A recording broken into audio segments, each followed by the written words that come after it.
what is current? Moving of electric charges. Flow of electric charges is called current.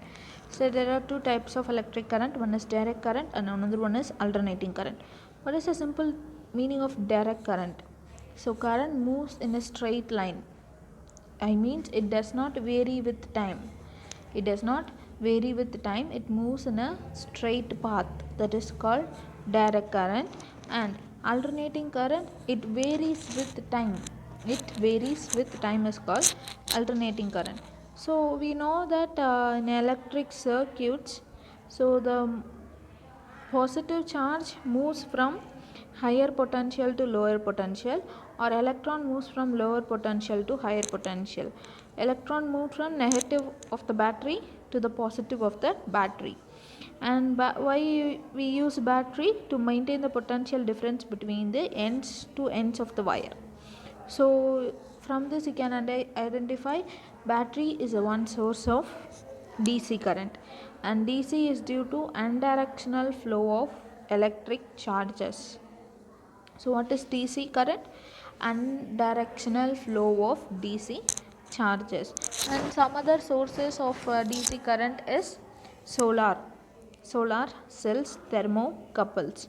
And if you see that, I have told you, does not vary with the time. See the current. First one is time. If you take this as a time as x-axis and this as a y-axis, see the value here, it goes straight. It does not vary. It does not vary with time. So most of the application we use is AC current, but some of the applications are DC current. Some of the examples of DC current which works on DC is cell phones, radios, electric vehicles works on DC current. And what is this alternating current? So if the direction of current in a resistor or in any element changes its direction alternatively, changes with time.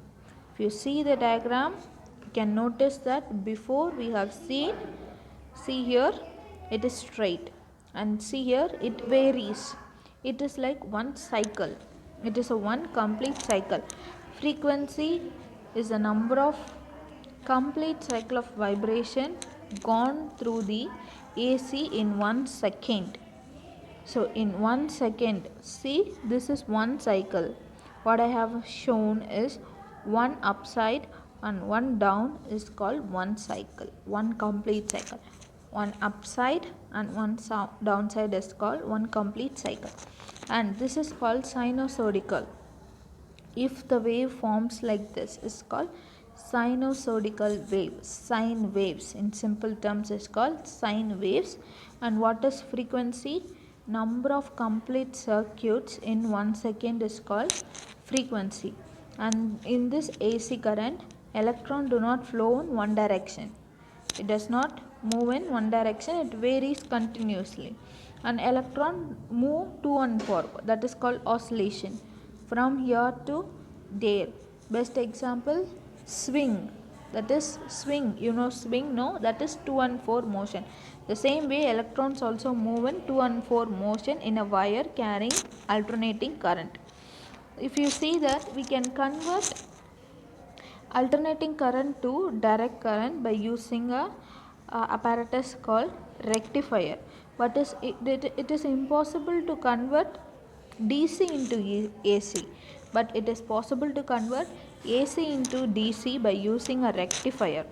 Okay, and some of them will use rectifiers, and some of them are trying to convert DC into AC by an inverter, but it is a difficult process, but we can do with the help of inverters. Okay, so converting AC to DC is called rectifier, DC to AC is called inverter. So we know that what is rectifier. Converting AC to DC is called rectifier, and DC to AC is called inverter. And if you look at this picture, we have given the symbol represent DC and AC current. DC, it goes in a straight line, it does not vary, so that is given in a straight line. And AC, it varies with time, it forms a sine waves that we have given in the tilted symbol. This is called tilt symbol, and for AC we will be using. So if you want to identify which circuit the apparatus is contained, whether AC or DC, each apparatus will have the sign whether it requires AC current or DC current. And now we will discuss the advantages of AC current. So AC current, in our household we use ACs because it is easy to transmit a long distance. So for long distance carrying, AC current is very good and fine, and the loss in AC current is negligible. Some of the transmission line there will be a loss, so electric current going through the long distance will have some loss of energy in form of heat, that is negligible here, and it can be converted and it can be easily generated. AC currents can be easily generated comparing to DC current, and AC can produce electromagnetic induction, which is useful for several ways. Okay, there are three main advantages. It can be carried over a long distance, loss is negligible, and it can be easily generated. Okay, and what is the advantage of DC current? What is the advantage of DC current? Some industries like electroplating, electrode refining, these are the process used in some of the industries. So which requires only DC current. Okay, this electroplating, electrode refining, electrode typing can use only DC electricities. Okay, and it can be stored in a form of DC only. Okay, uh, some of them we use inverters to convert DC into AC, but this form, what's that, electroplating, electrode refining and electrotyping, uses only DC current, and these are the main process used in several industries for coating, and lots of industry uses this is their basic process. This is their basic process, electroplating, electrode refining. And what are the dangers of electricity, and how could we avoid that electric shocks, and how could we prevent ourselves? First, do not touch the bare wire. So you should not touch the wire directly. You should have some gloves wearing in your hands, and you should have some insulator. What do you mean by insulator? Which do not allow the electric current to flow to them. That is called insulator. What are the example of insulators? Rubber, wood. So you should handle some. So best example, you should wear some rubber chapels while handling the wires, and you should wear some gloves again. And another one main important thing, do not connect too many electric devices to a single electrical socket. So if you have one plug port, and you should put only one device to that. You should not use more device at a time. At the same time, you should not use more devices, and you should not keep the children near to the electric devices which is on. You should keep away the children from the electrical devices, and keep the place where there is electricity out of moisture, wetness.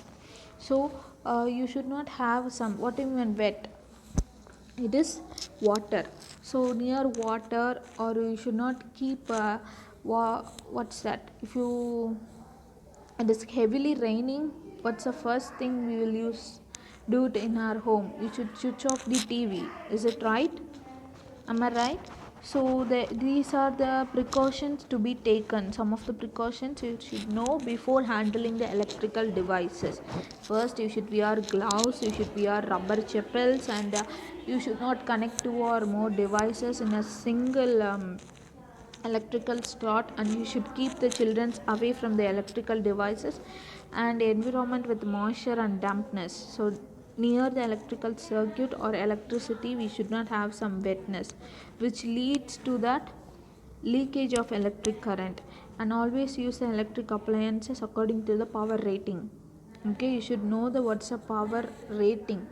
So if you take a fridge, if you take that box which is covered the fridge, if you see, there will be a particular value given for each and everything.